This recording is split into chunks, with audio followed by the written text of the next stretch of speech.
अरे चतुर्सेन, तेरे बाप ने किराया क्यों नहीं दिया?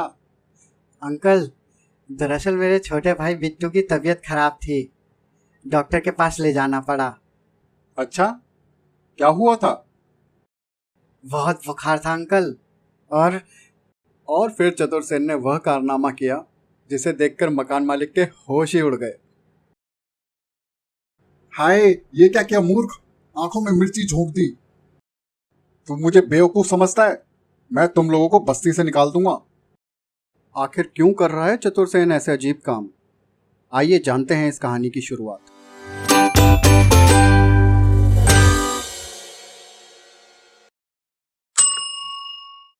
दोस्तों, मिलिए चतुर्सेन से। यह लड़का ठीक अपने नाम जैसा ही है। खैर, चतुर तो बिल्कुल नहीं था। 14 साल की उम्र में भी 5वीं कक्षा में पढ़ा हुआ था। आइए देखते हैं कि आज इसके साथ क्या होने वाला है। चतुर्सेन के पिता एक कारखाने में मजदूरी करते थे। वे हमेशा अपने बेटे की पढ़ाई को लेकर चिंतित रहते थे। बेटा चतुर्सेन, तुम बार बार इसलिए फेल होते हो क्योंकि अपने मास्टर जी की बातों को ध्यान से नहीं सुनते हो। पिताजी, मैं कोशिश तो करता हूँ। यदि उनकी बातों को ध्यान से सुनो तो जरूर सफलता मिलेगी, समझे? जी पिताजी, आज से मैं मास्टर जी की हर बात को ध्यान से सुनूंगा। और चतुर्सेन ने मन में ठान लिया। बेचारे को नहीं पता था कि इस फैसले से उसकी कितनी मुसीबतें बढ़ने वाली है। स्कूल में आज मास्टर जी मुहावरे पढ़ा रहे थे। चतुर्सेन ने आज पहली बार इतने ध्यान से सुना था। बच्चों, आज हम मुहावरे सीखेंगे। पहला मुहावरा है, बूंद बूंद से घड़ा भरता है। इसका मतलब है धीरे धीरे लगातार कोशिश करने से बड़ा काम भी हो जाता है। दूसरा मुहावरा है, नमक मिर्च लगाकर कहना, यानी बात को बड़ा चढ़ाकर कहना।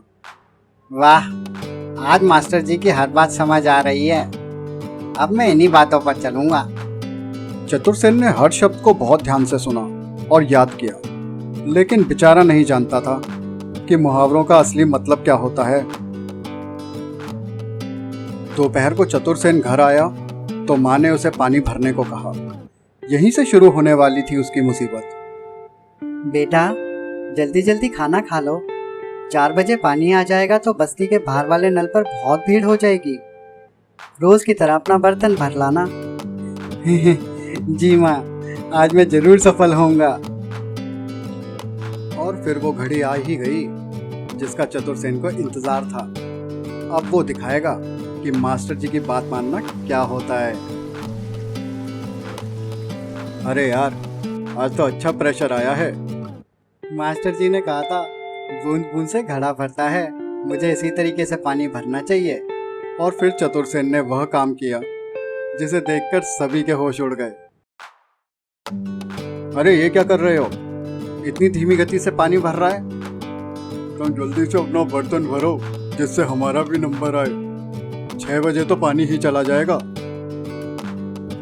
पर मेरे मास्टर जी ने बताया है कि बूंद बूंद से घड़ा भरता है। मैं उन्हीं की बताई बातों पर चलूंगा, तभी तो कुछ बन पाऊंगा। तो ठीक है, तू अपना गमछा भिगो ले और बूंद बूंद पानी टपकाता रहे, पर हमें तो पानी भरने दे। और फिर वही हुआ जिसका डर था। सभी लोगों ने चतुर्सेन को कतार से बाहर निकाल दिया। शाम हो गई, पानी आना बंद हो गया, लेकिन चतुर्सेन का घड़ा अभी भी खाली था। केवल कुछ चम्मच पानी लेकर वह घर लौटा।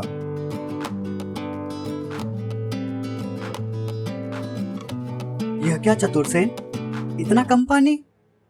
अब रात का खाना कैसे बनाऊंगी? माँ, मैंने मास्टर जी की बात मानी थी। उफ, ये लड़का, लगता है पड़ोस से ही पानी लाना पड़ेगा।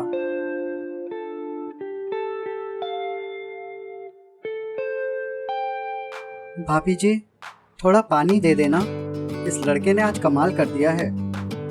चतुर्सेन को समझ नहीं आ रहा था कि मास्टर जी की बात मानकर भी उसे डांट क्यों खानी पड़ी, लेकिन उसकी मुसीबत अभी शुरू ही हुई थी। मास्टर जी की बात मानकर भी मुझे डांट ही खानी पड़ी। क्या गलत हुआ? पिछले दिन वाली पानी की घटना के बाद चतुर्सेन की मुसीबतें खत्म नहीं हुई थी। घर में एक और समस्या खड़ी हो गई थी। बेटा, इस बार हम घर का किराया समय पर नहीं दे पाए। बस्ती का मालिक टोक रहा है। हाय राम, अब क्या होगा? मेरी तबीयत जरा ढीली है। चतुरसेन, तू बस्ती के मालिक के घर जाकर कहना कि इस बार छोटे बिट्टू के इलाज में काफी पैसा खर्च हो गया है। जी पिताजी। लेकिन हम जल्दी ही किराया दे देंगे। सुन, जरा बात को बड़ा चढ़ाकर बताना तो वो पसीज जाएगा। जैसे ही चतुरसेन ने बड़ा चढ़ाकर बताना सुना, उसकी आंखें चमक उठी। उसे याद आ गया मास्टर जी का मुहावरा। चिंता मत कीजिए पिताजी, मैं बीमारी की बात को इतना बड़ा चढ़ाकर कहूंगा कि वो कुछ दिन तो क्या, कुछ महीनों बाद किराया लेने को तैयार हो जाएगा।